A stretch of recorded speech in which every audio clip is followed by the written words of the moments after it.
बिस्मिल्लाहिर्रहमानिर्रहीम। Welcome to Researchpedia channel.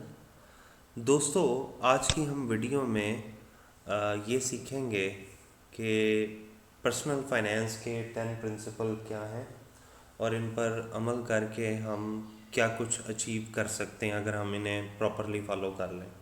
इससे पहले कि हम अपनी इस वीडियो को स्टार्टअप करें, मेरे वो दोस्त जिन्होंने अभी तक चैनल को सब्सक्राइब नहीं किया वो चैनल को सब्सक्राइब भी करें और बेल आइकन को क्लिक भी करें ताकि मज़ीद आने वाली वीडियोस को वो बखूबी देख सकें और मज़ीद नॉलेज अचीव कर सकें।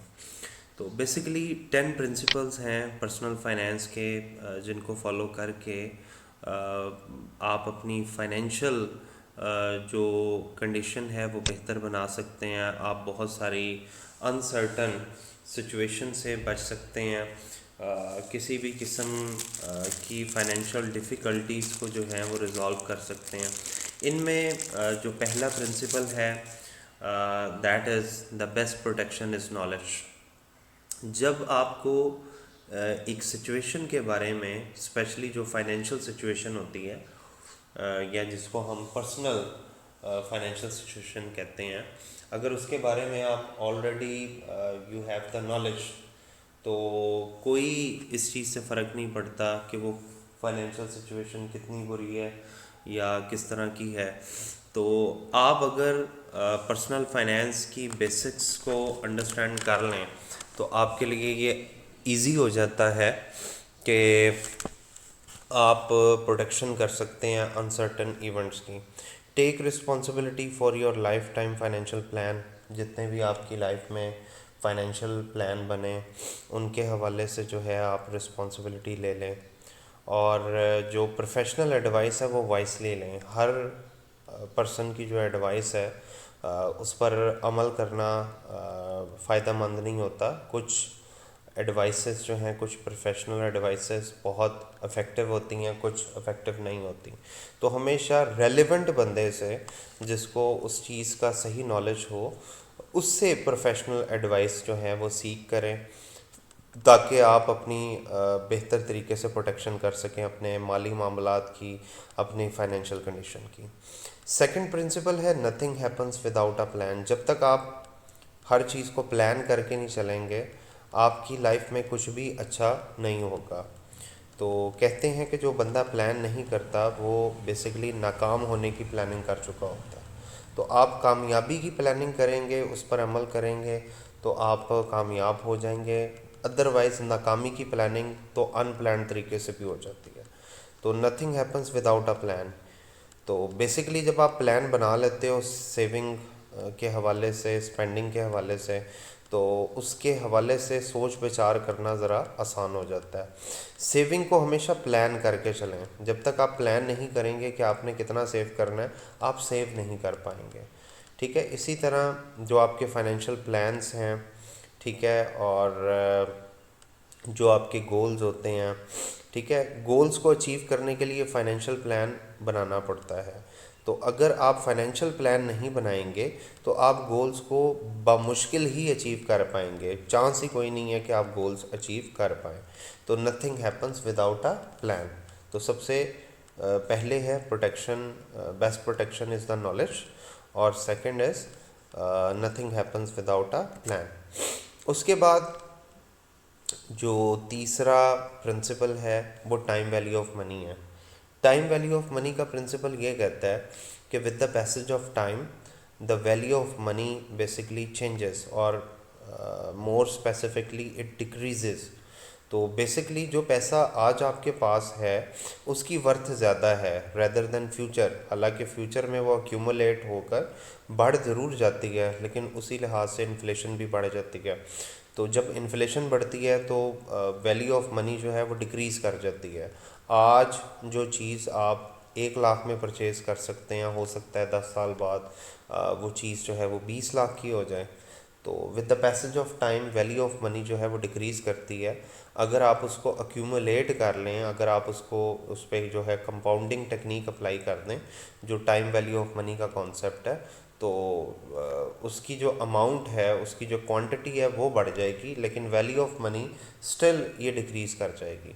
तो money receive today is worth more than money received in the future. ये चीज़ मैं आप लोगों को ऑलरेडी क्लियर कर चुका हूँ कि जो पैसा आपके पास आज होगा वो फ्यूचर वाले पैसों से ज़्यादा होगा। ठीक है, उसके बाद understand how saving and investment grow over time. ये आपको अंडरस्टैंड करना पड़ेगा कि ये किस तरह से ग्रो करता है। ऑब्वियसली अगर आप सेविंग या इन्वेस्टमेंट करना चाह रहे हैं तो हमेशा कंपाउंडिंग की टेक्निक इस्तेमाल करें। ऐसी जगह पर पैसा इन्वेस्ट करें जहाँ पर वो कंपाउंड होता रहे, यानी जितना आप कमाएं उतना री इन्वेस्ट कर दें। इसको आप कंपाउंडिंग कहते हैं। ठीक है, इसी तरह इसके अंदर जो है वो कंपाउंड इंटरेस्ट की टेक्निक को अंडरस्टैंड करना होता है। ठीक है, ये भी अंडरस्टैंड करना होता है कि किस तरह से हम अब स्पेंडिंग करें और बाद में उसकी पेमेंट करें। ठीक है, इसको डिस्काउंटिंग टेक्निक कहते हैं। तो अगर आप अभी स्पेंडिंग कर दें किसी चीज़ की और बाद में उसकी पेमेंट करते रहें तो आपको कितना इंटरेस्ट वगैरह अदा करना पड़ेगा। So this is the principle number 3, that you need to understand the time value of money। उसके बाद फोर्थ प्रिंसिपल की तरफ आते हैं, फोर्थ एंड फिफ्थ की तरफ। फोर्थ प्रिंसिपल कहता है tax affect personal finance decision. Basically आपने दो तरह के टैक्स अदा करने होते हैं, एक डायरेक्ट होता है और एक दूसरा इनडायरेक्ट होता है। डायरेक्ट टैक्स आप अपनी अर्निंग पर डायरेक्टली अदा करते हैं। अगर आप सैलरीड पर्सन है तो आपकी सैलरी में से डिडक्ट होगा। अगर आप बिज़नेस क्लास पर्सन हैं तो आपकी जो टोटल बिज़नेस इनकम है उसमें से अदा होगा। तो ये आपके फाइनेंशियल डिसीजन को बहुत अफेक्ट करता है। बाज़ चीज़ों पे बहुत हैवी टैक्स आपको अदा करना पड़ सकता है, तो उनके हवाले से बड़ा केयरफुली आपको डिसीजन करना पड़ सकता है। बाज़ चीज़ों पर टैक्स एग्जेम्पशन है तो उन पर डिसीजन क्राइटेरिया अलग होता है। और टैक्स के रेट भी मुख्तलिफ होते हैं डिफरेंट तरह की अर्निंग्स के। बिज़नेस का टैक्स रेट जो है वो मुख्तलिफ है। ठीक है, सैलरीड पर्सन का टैक्स रेट जो है वो मुख्तलिफ है। तो आपको अंडरस्टैंड करना पड़ेगा कि टैक्स किस तरह से अफेक्ट करता है आपके इन्वेस्टमेंट के रिटर्न को। फिर अल्टरनेटिव जो इन्वेस्टमेंट आपके पास ऑप्शन मौजूद हैं, ठीक है, उनके हवाले से डिसीजन मेकिंग कैसे करनी है, टैक्स लॉ को अंडरस्टैंड आपको करना पड़ेगा। ठीक है, तो ये चीज़ें हैं कि टैक्सेस जो हैं वो आपकी पर्सनल इनकम को बहरहाल अफेक्ट करते हैं। प्रिंसिपल नंबर 5 है स्टफ हैपन्स और द इम्पोर्टेंस ऑफ लिक्विडिटी। बाज़ मामलात ऐसे होते हैं कि जिनमें आपकी लिक्विड पोजीशन से बहुत ज़्यादा फ़र्क पड़ जाता है। इसमें मैंने बताया था कि अनएक्सपेक्टेड इवेंट्स के लिए आपके पास कम अज़ कम 3 मंथ से लेकर 6 मंथ तक अगर आपके पास पैसे सेव हैं अनएक्सपेक्टेड इवेंट्स के हवाले से, तो वो आपके लिए बहुत अच्छा होगा। तो प्लानिंग करना ज़रूरी है अनएक्सपेक्टेड इवेंट्स के हवाले से। आपके पास लिक्विड फंड्स अवेलेबल होना ज़रूरी हैं और कम से कम 3 से 6 माह के लिविंग एक्सपेंस को कवर करने के लिए लिक्विड एक्सपेंसेस होना ज़रूरी हैं, क्योंकि बाज़ अनएक्सपेक्टेड इवेंट्स जो हैं वो अराइज हो सकते हैं, जैसे कि तूफ़ान आ जाना, ज़लज़ला आए तो घर तबाह, गाड़ी का एक्सीडेंट हो सकता है, कोई बीमार पड़ सकता है किसी मेजर डिसीज़ में। तो ये चीज़ें देखना बहुत ज़रूरी है। उसके बाद 6 प्रिंसिपल है जी, 6 और 7। 6 है waste not, want not, smart spending matters. Basically आपको उन चीज़ों पर खर्चा करना चाहिए जो कि नेसेसरी हैं, लग्जरी नहीं। जब आप लग्जरी आइटम्स पे एक्सपेंसेस जो हैं वो इनकट करना शुरू करेंगे तो आप स्मार्ट स्पेंडिंग नहीं कर रहे।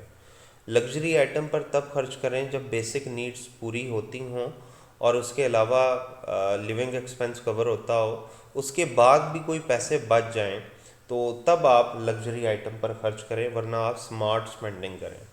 ठीक है, तो वांट और नीड का फ़र्क आपको आना चाहिए।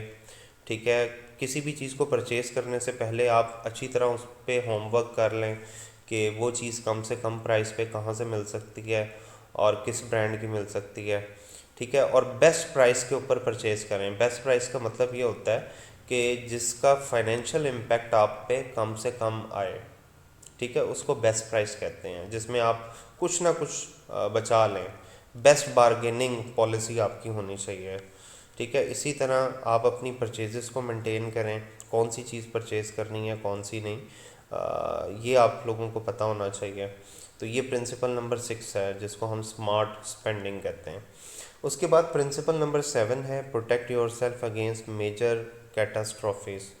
आप अपने आप को इस चीज़ के लिए मेंटली, फिज़िकली, फाइनेंशियली रेडी रखें कि कोई भी हादसा हो सकता है, कोई भी ट्रेजेडी हो सकती है।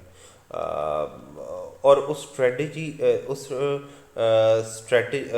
ट्रेजेडी से बाहर आने के लिए आपके पास फाइनेंशियली आपके पास क्या इंतज़ाम मौजूद है। ठीक है, तो ये चीज़ बड़ी मैटर करती है। Have the right kind of insurance before a tragedy occurs. अगर आपने गाड़ी की इंश्योरेंस करवा लें तो गाड़ी का हादसा होने की सूरत में आप उसकी कवरेज करवा सकते हैं। घर की इंश्योरेंस करवाई हुई है तो घर टूटने की सूरत में आप उसकी कवरेज करवा सकते हैं। इसी तरह जो अर्निंग पर्सन होता है फैमिली का, ठीक है, उसकी इंश्योरेंस हुई हुई है तो in case of sudden death आप वहाँ से कवरेज करवा के फैमिली को सपोर्ट कर सकते हैं। तो आप इंश्योरेंस पॉलिसी और उसकी कवरेज के हवाले से आपको आइडिया होना चाहिए। और ये जानना भी ज़रूरी है कि आपकी इंश्योरेंस किस किस चीज़ को कवर कर सकती है ताकि फाइनेंशियली तौर पर आप अफेक्ट होने से बच जाएं, आप और आपकी फैमिली। उसके बाद 8वां प्रिंसिपल है रिस्क और रिटर्न का। ये साथ साथ चलते हैं, जैसे जैसे आपका रिटर्न बढ़ता जाएगा साथ साथ आपका रिस्क भी बढ़ता जाएगा। तो इस चीज़ को जानना ज़रूरी है कि जितना ज़्यादा रिटर्न होगा उतने ही ज़्यादा चांसेस ऑफ रिस्क होंगे। तो ये चीज़ अंडरस्टैंड करना लाजमी है कि जी कितना लेवल ऑफ रिटर्न होगा और कितना लेवल ऑफ रिस्क साथ में अटैच हो जाएगा। क्योंकि अगर आप इस चीज़ को इग्नोर कर दें तो आपको कोई बड़े फाइनेंशियल जो है वो क्राइसिस से गुजरना पड़ सकता है। तो saving and investment grow money. ठीक है, investor demand a minimum return above anticipated inflation. Investor demand higher return for added risk. इसको हम रिस्क अवर्स इन्वेस्टर भी कहते हैं। So try to be risk averse, कि आप कोशिश करें कि अगर आपको एडिशनल रिस्क बर्दाश्त करना पड़े तो आपको एडिशनल रिटर्न भी मिलना चाहिए। बेसिकली ये जो पिक्चर आपको नज़र आ रही है इसमें यहाँ से यहाँ तक का जो गैप है इसको हम रिस्क प्रीमियम कहते हैं। रिस्क प्रीमियम से मुराद वो एडिशनल रिटर्न है जो एडिशनल रिस्क आपको बर्दाश्त करने की वजह से मिलता है। फिर इसमें आपको डाइवर्सिफिकेशन की पॉलिसी को अडॉप्ट करना चाहिए कि आपको चाहिए कि आप अपनी इन्वेस्टमेंट को डिफरेंट किस्म की सिक्योरिटीज़ में लगा दें ताकि आपका जो रिस्क है और जो लॉस है वो डिवाइड हो जाए। आप अगर सारा अपना पैसा एक ही जगह पर लगा देंगे तो आपके सारी की सारी रकम भी डूब सकती है। इसी तरह प्रिंसिपल नंबर 9 और 10 की तरफ आते हैं। प्रिंसिपल नंबर 9 कहता है कि माइंड गेम्स, ठीक है, वो आपको जो है अडॉप्ट करनी चाहिए। मेंटल कैलकुलेशन भी इसको कहते हैं। ठीक है, आपकी फाइनेंशियल पर्सनैलिटी पूरी तरह वाज़ेह होना चाहिए कि ये पर्सन जो है ये फ़लाँ चीज़, एक्सपेंसिव चीज़ के हवाले से किस तरह से बिहेव करता है। ठीक है, ये कोई फाइनेंशियल मिस्टेक तो नहीं करता और इसकी ख़ास किस्म के फाइनेंशियल डिसीजन के हवाले से क्या बाइसेस हैं, क्या बिहेवियर है। ठीक है, so behavioural biases lead to big financial mistakes. Mental accounting impact financial decision. Mental accounting का मतलब है कि ज़बानी जमा खर्च जो है ना माइंड में बैठ के उसका अंदाज़ा लगाते रहें। संक कॉस्ट का इफेक्ट भी है।